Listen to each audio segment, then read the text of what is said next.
Hello, welcome back to my channel. My name is Addie and today we are doing my September reading wrap up and I'm so excited. I had so many really fabulous books this month. This is the best reading month I've had in a while.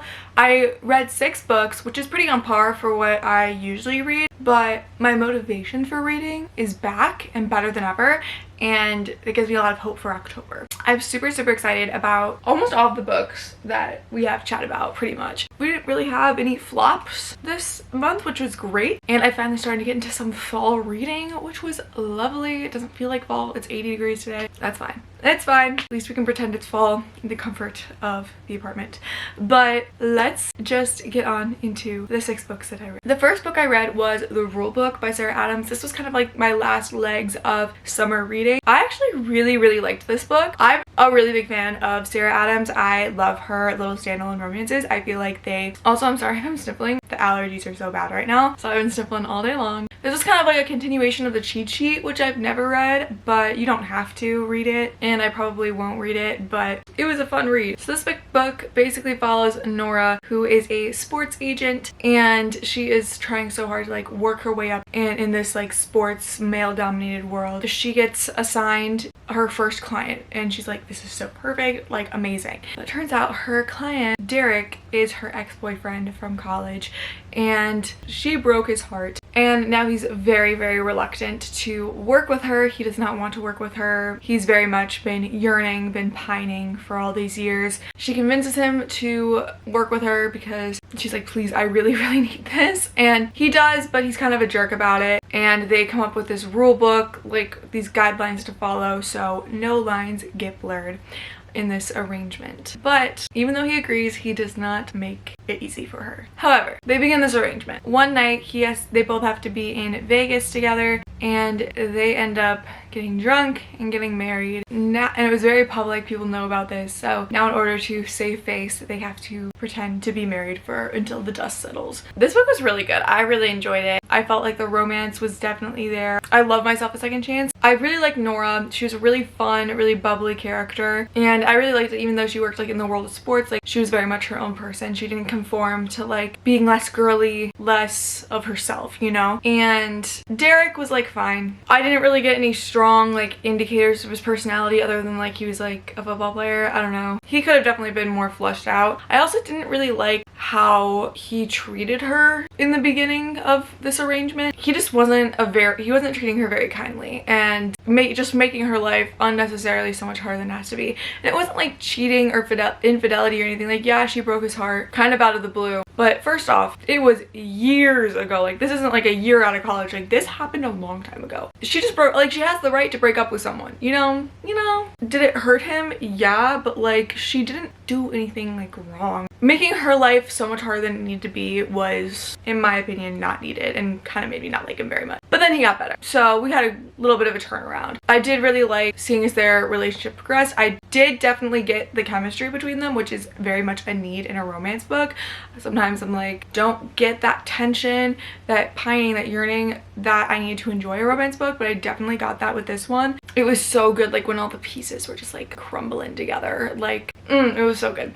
But yeah, overall I really enjoyed this. I would rate it probably a 3-star. It was like good. I enjoyed my time. Am I going to write home about it? No. Not my favorite of the Sarah Adams book, but not my least favorite either. But it was a really good summer read, and unfortunately summer is over. If you're someone who's like still yearning for summer, this is a great book to pick up. And then I read The Prison Healer by Lynette Noni. I absolutely loved this book. Oh my gosh. This came out of like left field for me. Like, I've heard very mixed reviews of this book. I heard that it's really slow and nothing really happens until the end. I disagree. Do I think the end was a lot quicker? It had that huge twist everyone talked about? Yes.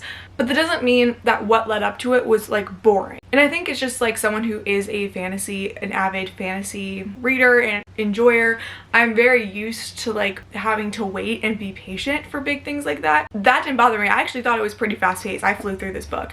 I really loved it. So this book basically follows our main character, Kiva, who was imprisoned at like 7 years old because she was imprisoned with her dad, who was accused of speaking against the crown, which like fine, that's like a normal reason for like corrupt governments to arrest people, but the 7-year-old was crazy word. But anyway, so she's in this prison, most people die, but she gets lucky and is assigned to be the healer in this prison. She is basically just trying to get like live day to day until one day the rebel queen is captured. She is tasked with keeping this very ill woman alive for her big trial, like, which is, these trials are like a death sentence. Like, you're gonna die in these trials. There's no way to live. These trials is a series of like elemental challenges, like fire, earth, water, and air all together. She gets this message from her family on the outside. She's somehow able to get some correspondence every so often, and it says, "Don't let her die, we are coming." Her family does not come by the time trial starts, so she steps in the place of this very sick queen. However,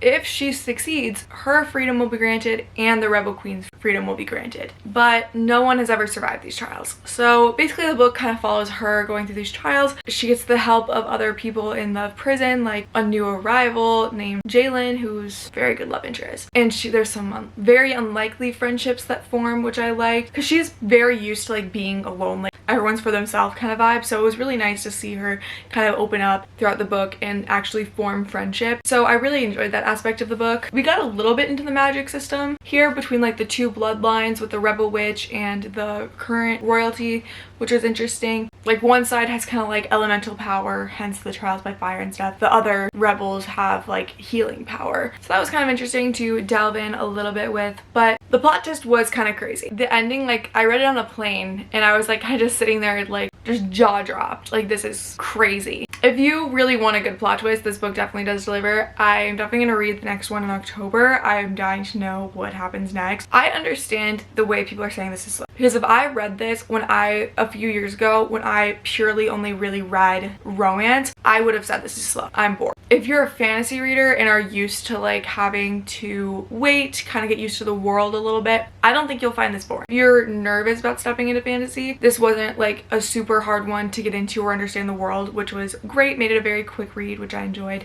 And I haven't had this much fun with like a YA fantasy in a really long time, so I'm really glad I read it. I thought like the trials throughout were very fast-paced, were very like thrilling. Like, it's like you kind of look at them like, ooh, like, girl, like, I don't know how you're gonna get yourself out of this pickle. It's not looking good for you. Yeah, it definitely keeps you on your toes. So I enjoyed it. I rated this 4.5 stars. That ending was really good. And I really enjoyed the story. I enjoyed the romance between the two characters. Yeah, I'm just really excited to see what happens next. The next book I read was very much out of my comfort zone. It is Jane Eyre by Charlotte Bronte. This one was so out of left field for me because I don't read a lot of classics. But my goal for this year is to read 2 classics, and I'm so happy that I got to my very first one of the year. And I picked Jane Eyre because I heard that it was the OG Gothic, you know? And I totally see that. This book follows Jane throughout her life pretty much, and it starts when she's a little girl. She's kind of like the ward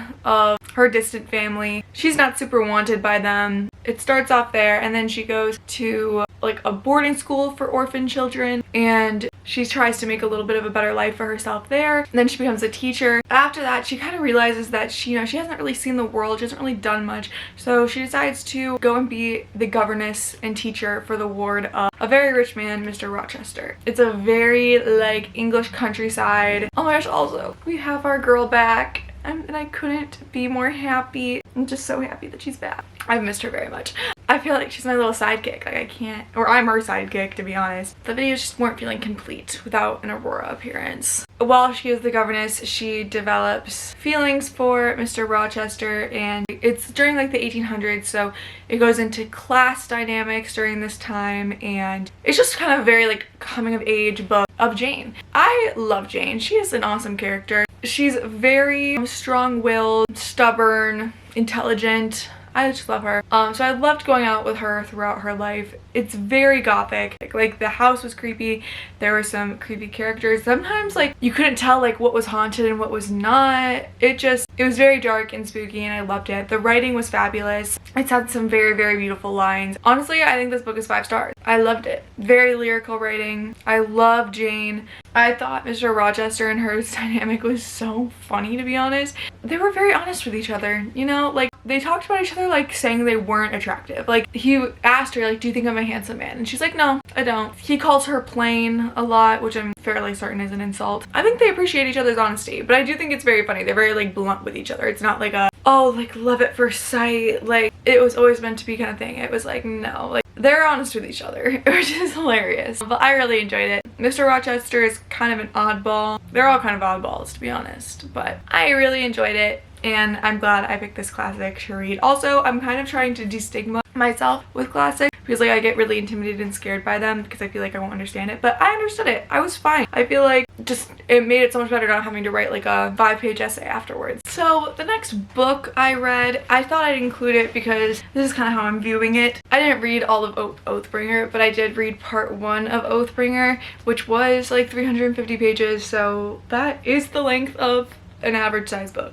So I'm counting it as a read for all intensive purposes of the video, but obviously I don't want to talk too much about this. Third in a series. I don't even know how to begin to explain what this series is about, but I did like part 1 a lot. Part 1 ended on a crazy cliffhanger and I'm very excited to get to part 2 in October and trying to finish this by the end of the year. I don't know, don't believe this is gonna happen unfortunately, but I think, you know, I think it'll be my project for when I'm out of school, but for now it's slow going. Don't have a ton to say about it, but I just thought I'd include it that I did read part 1 of Oathbringer and I have started The Beast. I'm pretty proud of myself, so that's like the 4th book I read. Or I guess I read 7 books. If you count that, I read 7 books. Alright, that's not bad. So the next book I read was If It Makes You Happy by Julia Olivia. Oh my gosh, this book was so good. It was perfect fall, cute little romance, and I adored it so much. This book follows our girl Michelle. Her mother just died and she's just recently divorced, so things are going great for her. Her mom was the owner of this cutesy little inn in Vermont, and Michelle, she is a very strong-willed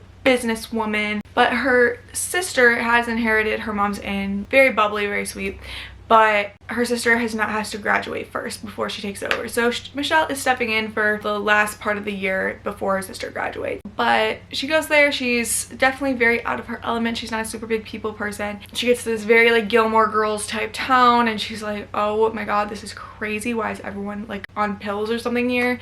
Her next door neighbor, Cliff, and his daughters, they were very close with her mom. Cliff then tries to help her and she's like, I don't know what you're trying to help me, I don't know you. He's very persistent, but they develop a friendship because he is trying to help her get acclimated to the inn. And he's also divorced. He has 2 daughters, a 16-year-old and a 6-year-old. I thought their romance was honestly just so fabulous because it started off slow. I will say this book is 500 pages. Do I think it needed to be 500 pages? No, but it was a slow burn and I appreciate a good slow burn. And even during those first few like 100, 200 pages where like nothing was really happening with the romance, I still loved the vibes. Like the Gilmore Girls vibes were immaculate. If you want like a quintessential just fall vibe book, this is the one for you. But once the romance gets going, like it gets going. It's so good. Like the yearning, the pining, like there's perfect amount of tension in there. And then once it goes, like it doesn't stop. Like I was flipping and flipping and flipping the pages. Like I probably read like 200, 300 pages of it in like one night. I just couldn't stop reading it. It was just a really great book. It also goes through October to the end of the year, so you get every season. So it's perfect for like if you're a seasonal reader. I really liked Michelle's growth throughout the season and like kind of coming into her own. Like she has a ton of walls up. It was great to see her kind of take some of those down and start to enjoy herself in this town, and I thought this was a really phenomenal fall read. I highly recommend it. I rated it 4.75 stars. I only took a little bit off because I did feel like the beginning was a little slow, but I did read this one on Kindle, and honestly I might buy a paperback copy just because I really love this book and I would like a copy. I like the cover as well. I'm like really disappointed. I wanted this book to like have like interconnected, like I want to get like the sister story, there's a best friend that I would love to see. I just want to spend more time in this town. I know it's a standalone right now, but maybe maybe we'll get another one next year. A girl can dream. But this is one of them where I'm like, I wish it was interconnected standalone, not just like a standalone, but whatever. But I really, really enjoyed this one. And then our 5-star read of the month, which was Don't Let the Forest In by C.G. Drews.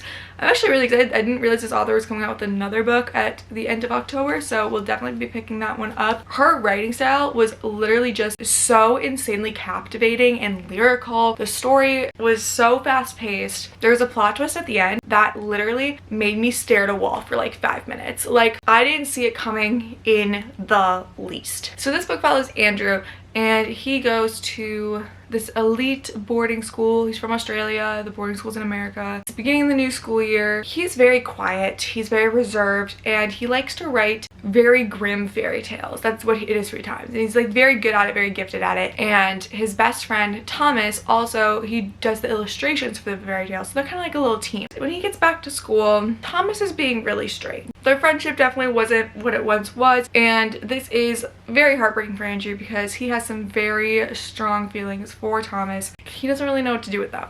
And now Thomas is being strange and he feels very isolated, very alone. Other weird things start happening where he starts to see the monsters that him and Thomas have created in this world. So they must together fight these monsters to keep the school from being attacked by their grim fairy tales. It's basically like the illustrations that Thomas is making are coming alive. And it's a crazy cool story of like books coming alive and having to like fight your own characters, which I found very, very interesting. What I liked about this book is that you kind of didn't know what was going on either. You were just as lost as Andrew was, and I felt like everything unraveled at the end at like a perfect pace, which I loved. And again, like that plot twist, like it was just too good not to give 5 stars.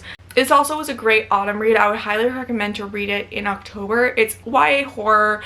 It has some great fall imagery with like the forest, the leaves, the elite boarding school, the monsters. It's a perfect spooky fall read. And I'm kind of a bit of a weenie when it comes to reading horror. This one wasn't too bad. I got a little freaked out at some points, but it was okay. But it was still super spooky, super great. I felt it also delved into a lot of different topics that a lot of teenagers grapple with, which I thought was great, that I feel like a lot of people could relate to, with sexuality, mental health, all of that stuff. I felt like it handled those topics really well too. Definitely check trigger warnings before reading this. It has a little bit of like body horror, I feel, and a little gory, and it does grapple with some pretty dark topics. So really, really enjoyed this one. This will definitely be a go-to recommendation for me in future recommendation videos. I absolutely loved it, and absolutely my favorite read of the month. This was just so freaking good. And then the last book I read in September was Rewitched by Lucy Jane Wood. I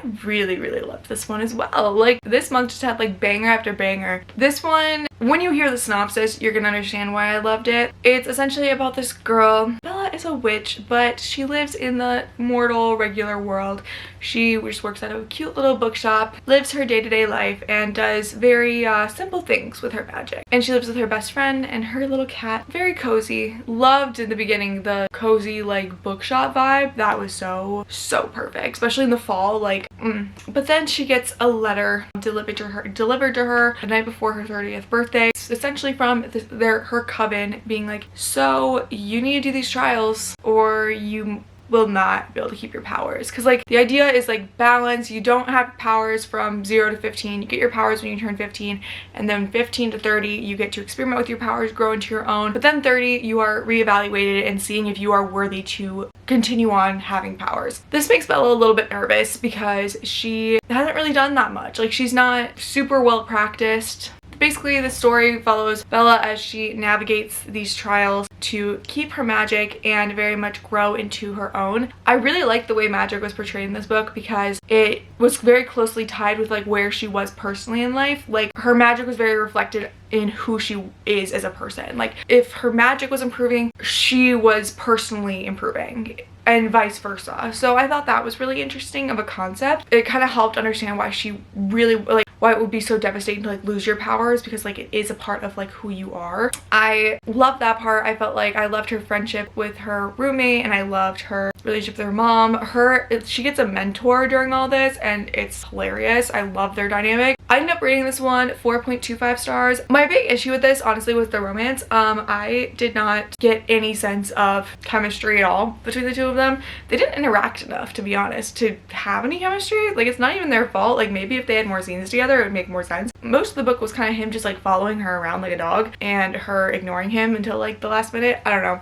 I didn't love that part. I honestly felt like the book would be improved upon without the romance chapters because I was bored, which I don't usually say with romance, but I don't know. I don't really know who he is as a person. I didn't really get like why they were all like so into each other, you know? It felt very like lust, not love, if that makes sense. But other than that, the fall imagery in here was phenomenal. The book imagery was phenomenal. And I loved like the witchy imagery. Like books, witches, and fall, put it together and it's a phenomenal read. I would absolutely recommend this for fall. There's actually a new book kind of in this same format, same author, called Uncharmed, and I'm definitely going to read that either in October or November, but I absolutely love it. I really, really love this book. Very much got me into the fall spirit. Those are all the books that I read in I almost said January. We are not in January.